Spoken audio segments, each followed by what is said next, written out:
Ghosts and Spirits of Boston.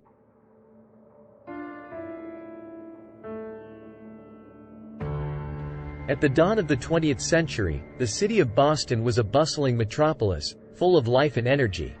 But there were whispers of strange happenings, of things that went bump in the night and mysterious apparitions that could not be explained. And so, it was no surprise when the rumors of ghosts and spirits began to spread throughout the city. One of the most haunted places in Boston was the old Victorian mansion on Beacon Hill.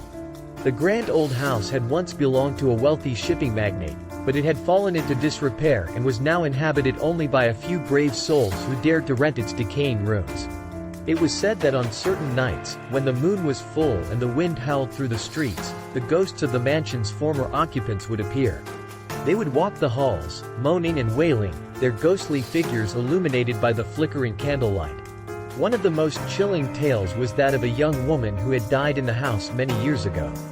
Her ghost was said to haunt the attic, where she could be heard weeping and singing mournful songs. Some claimed that they had seen her ghostly figure, dressed in a flowing white gown, walking through the halls of the mansion. But the mansion was not the only haunted place in Boston. In the Old North End, there was a small church that had been abandoned for years. It was said that the ghost of a priest who had once served the parish still lingered there, unable to rest in peace. The priest's ghost was said to appear to those who entered the church at night, his pale face illuminated by the flickering candles on the altar.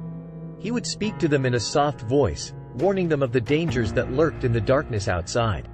But perhaps the most frightening of all the ghostly tales was that of the haunted asylum on the outskirts of the city. The asylum had been closed for years, but there were still rumors of strange sounds coming from within its walls, of ghostly figures wandering the dark corridors. Many people claimed to have seen the ghost of a young girl, who had died in the asylum many years ago. Her ghost was said to haunt the halls of the asylum, her long, tangled hair trailing behind her as she moved silently through the shadows. There were those who dismissed the tales of ghosts and spirits as mere superstition, but for many, the stories were all too real.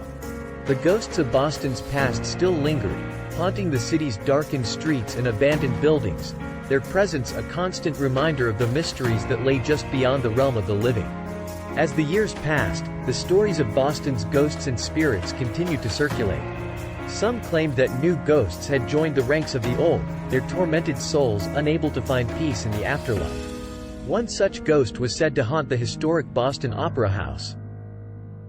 The spirit of a young actress who had died on stage many years ago was said to wander the theater, her ethereal form visible only to those with a keen eye for the supernatural. Others claimed to have seen the ghost of a Revolutionary War soldier, wandering the cobblestone streets of the city's historic district. His ghostly figure would disappear into thin air, leaving behind only a chill in the air and a feeling of unease. Despite the tales of ghosts and spirits, life in Boston continued much as it always had. The city grew and prospered, its people going about their daily business, largely unfazed by the stories of the supernatural. But for those who believed in ghosts and spirits, the city held a fascination that could not be denied. They would gather in darkened rooms, telling stories of the dead who still walked among the living, sharing tales of horror and intrigue that sent shivers down the spine. And so, the stories of Boston's ghosts and spirits continued to be passed down from generation to generation, a part of the city's rich and mysterious history.